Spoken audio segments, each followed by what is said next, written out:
What would you do if your greatest work became your greatest regret?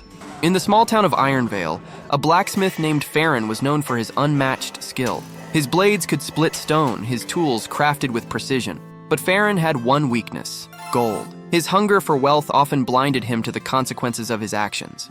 One day, a group of hooded strangers entered his forge. Their voices were low, their faces hidden in shadows.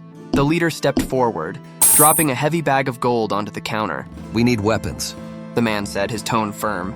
The best you can make. Here's your payment. Farren hesitated, eyeing the gold. Who are these for? He asked.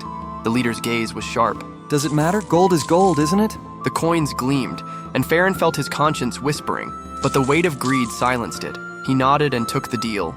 For weeks, he poured all his skill into forging weapons, swords that gleamed like sunlight, and axes with unyielding edges. Farren didn't ask questions, and he didn't want answers. Weeks later, chaos erupted in Ironvale. A messenger burst into the forge, breathless and pale. The town is under attack.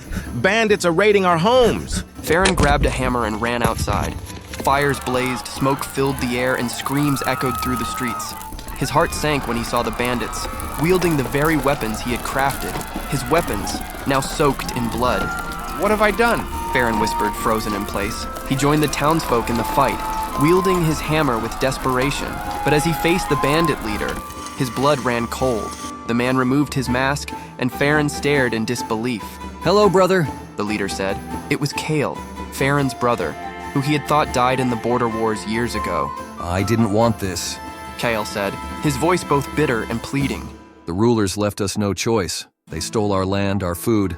I built an army to fight back. Your weapons gave us hope, Farren. Don't stand in our way. Hope? Farren shot back, his voice breaking. You call this hope? Burning homes? Killing innocents? These are our people, Cale. Cale's expression darkened. They're part of the system. Sometimes the innocent must suffer for change. Farren was torn. He could join Cale and fight for a cause that claimed justice but brought destruction, or he could defend the town, knowing it meant standing against his own blood. His decision came with the swing of his hammer. No more blood! Farren yelled. This ends here! The battle between brothers was fierce. Farren fought not out of anger, but out of a desperate need to protect his home.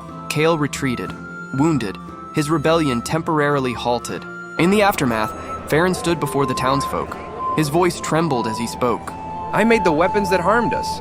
I chose greed over duty. I will spend the rest of my life making it right. True to his word, Farren reforged his legacy, not with weapons of war, but with tools to rebuild the town. He worked tirelessly, earning back the trust he had lost. Years later, whispers of Cale's rebellion reached him. His brother had become a symbol of justice, fighting for those who had nothing. Farren never forgot the weight of his choices. The clang of his hammer echoed through the forge as he shaped a new future, knowing that strength is not just in skill, but in owning the consequences of your actions. Take the first step toward accountability. Subscribe now and own your actions.